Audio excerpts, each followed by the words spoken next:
Assalamualaikum warahmatullahi wabarakatuh. Anak-anak kelas 8 yang saya banggakan, kita berjumpa lagi dalam pembelajaran sejarah kebudayaan Islam. Pada kesempatan ini kita masih membahas bab 2, yaitu tentang kemajuan peradaban Islam pada masa Daulah Ayyubiyah. Namun demikian, pada pertemuan yang ketiga ini, pada bab 3, kita membahas tentang peradaban Islam masa Daulah Ayyubiyah, atau subbab peradaban Islam masa Daulah Ayyubiyah. Sebelum pelajaran ini kita mulai, mari kita bersama-sama buka dengan bacaan basmalah. Bismillahirrahmanirrahim. Baiklah anak-anak, pada pertemuan kali ini, indikator yang mesti kalian capai adalah: yang pertama, kalian harus mampu memahami kemajuan bidang pendidikan. Yang kedua, kemajuan pada bidang ekonomi dan perdagangan. Nomor 3, kemajuan dalam bidang militer dan sistem pertahanan, serta dalam bidang pertanian. Anak-anak, walaupun indikator tadi ada 4, akan tetapi pada pertemuan kali ini kita hanya akan membahas kemajuan dalam bidang pendidikan. Kemajuan dalam bidang pendidikan. Pemerintahan Daulah Ayyubiyah telah berhasil menjadikan Damaskus sebagai kota pendidikan.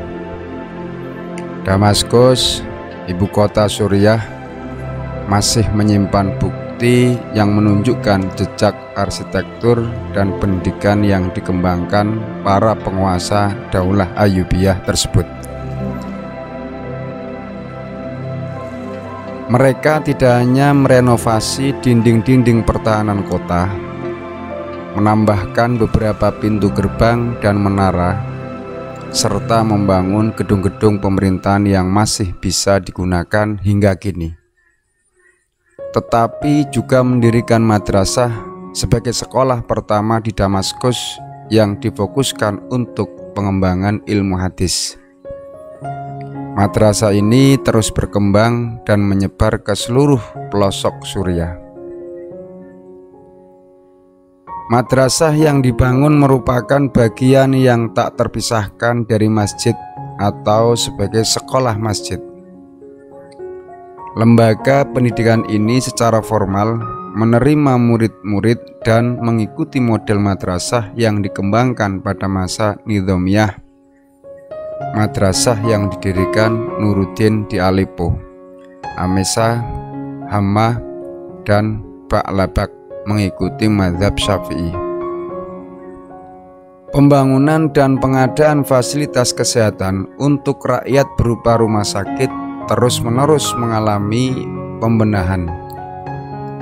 Rumah sakit An-Nuri ini menjadi rumah sakit kedua di Damaskus setelah rumah sakit Al-Walid, dan ditambah fungsinya tidak hanya sebagai tempat pengobatan, juga sebagai sekolah kedokteran.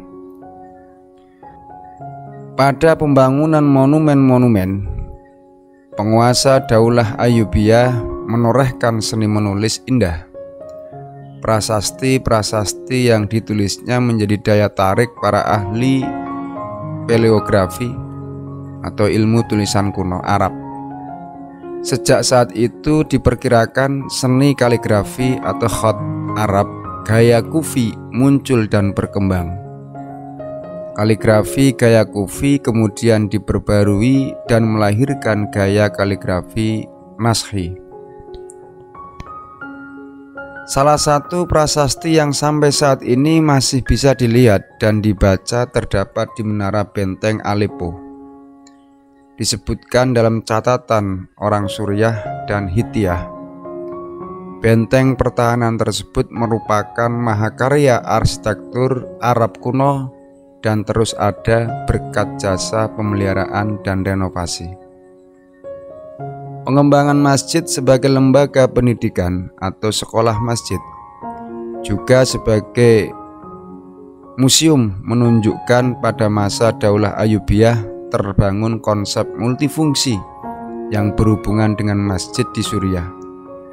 Bahkan pada pemerintahan selanjutnya setelah Daulah Ayyubiyah, yaitu masa pemerintahan Daulah Mamluk, melahirkan satu tradisi baru, yaitu menguburkan para pendiri sekolah masjid di bawah kubah bangunan yang mereka dirikan. Selanjutnya, Salahuddin Yusuf Al-Ayyubi juga mencurahkan perhatian pada bidang pendidikan dan arsitektur.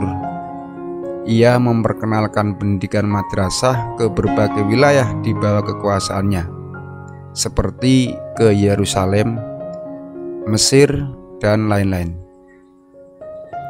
Ibnu Jubair menyebutkan ada beberapa juga madrasah di kota Iskandaria.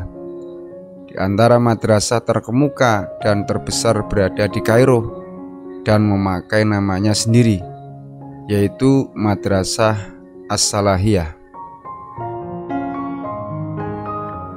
Menurut sejarah Islam, jika Nizamul Muluk adalah orang yang mula-mula mendirikan madrasah, yaitu Madrasah Nizamiyah, maka setelah Madrasah Nizamiyah ini, madrasah terbesar adalah yang didirikan oleh Salahuddin Al-Ayyubi. Sekarang madrasah-madrasah tersebut tidak bisa ditemukan lagi, namun sisa-sisa arsitekturnya masih bisa dilihat. Pada tahun-tahun berikutnya, gaya arsitektur ini melahirkan beberapa monumen Arab yang indah di Mesir. Salah satunya yang terindah dan menjadi model terbaik adalah Madrasah Sultan Hasan di Kairo. Di samping mendirikan sejumlah madrasah, Salahuddin Yusuf Al-Ayyubi juga membangun 2 rumah sakit di Kairo.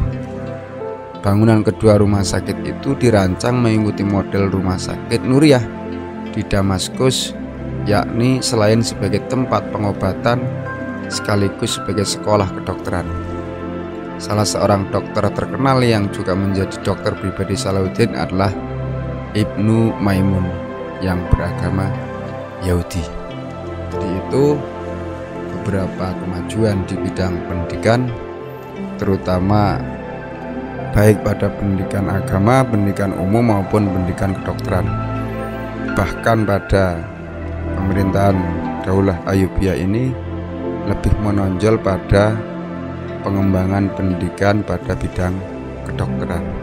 Terbukti dari keterangan tersebut, banyak sekolah-sekolah yang melekat di situ terdapat rumah sakit dan sekaligus sebagai tempat untuk praktek kedokteran seperti itu.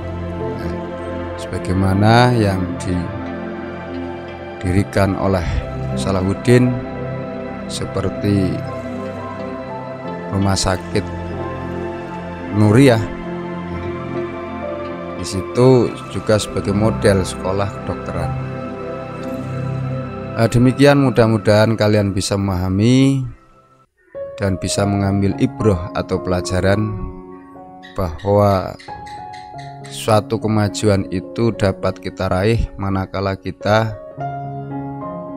mampu untuk mengembangkan dan menekuni ilmu, dan tentu melalui pendidikan, baik pendidikan formal maupun pendidikan non formal, harus diperhatikan dengan seksama. Mari kita tutup pelajaran kali ini dengan bacaan hamdalah. Alhamdulillahirabbil alamin. Demikian pelajaran kali ini, kurang lebihnya mohon maaf. Akhirul kalam, wallahul muwaffiq ila aqwamit thoriq. Assalamualaikum warahmatullahi wabarakatuh.